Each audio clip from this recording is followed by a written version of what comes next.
è un servizio di polizia giudiziaria svolto a Quartus Sant'Elena, in particolar modo siamo al civico 6 di via Villai, dove è ubicata una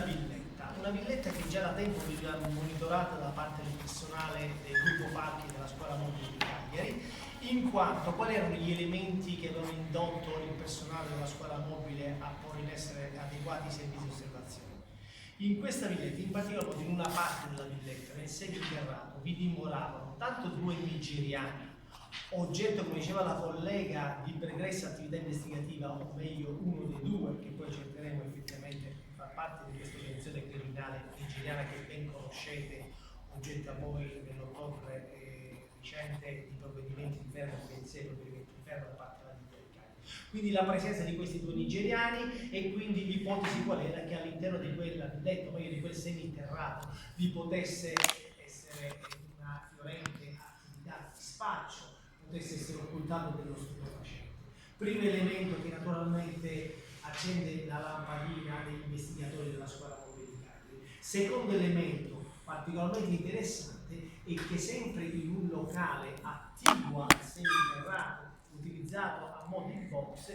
questo era stata notata la presenza di un noto pregiudicato cagliaritano. In particolare mi riferisco a Mascia Luca Cagliari, classe 1971, soggetto con vari precedenti, in particolar modo in tema di traffico sostanze stupefacenti. Dunque tutti elementi che necessariamente hanno indotto a porre in essere adeguati e mirati servizi di osservazione.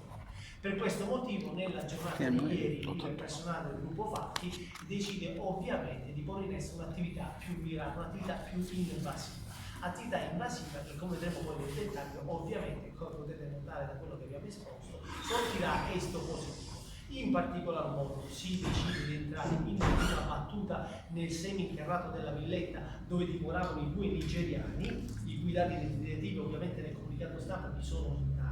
e questo accertamento, questa perquisizione ci dà esito positivo perché all'interno della borsa frigo verrà rinvenuta della marijuana per circa 400 grammi,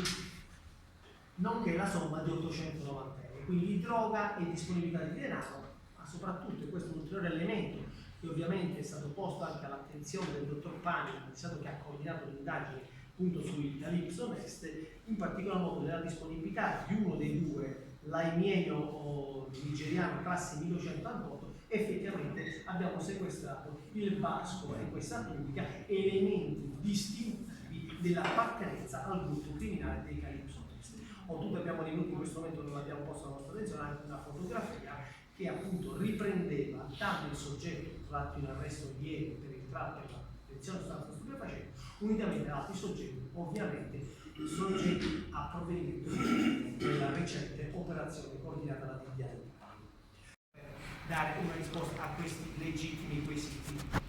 Un elemento anche particolarmente interessante è che a seguito di perquisizione all'interno dell'appartamento delle Maci abbiamo trovato anche un sistema di puntamento monopolare che si applica pienamente, come vedete qui, pienamente efficiente, si applica, consente appunto di, nel momento in cui naturalmente si punta su un eventuale obiettivo, naturalmente si punta nella maniera più efficiente possibile. Da ultimo un ringraziamento anche all'unità cinofila della Guardia di Finanza che ci dà molto spesso in queste operazioni che nascono operazioni antidroga, come vedete che lo poi portano ad altro ancora più vero riferimento di anni, unità cinofila che ringrazio assolutamente la Guardia di Finanza. Questo è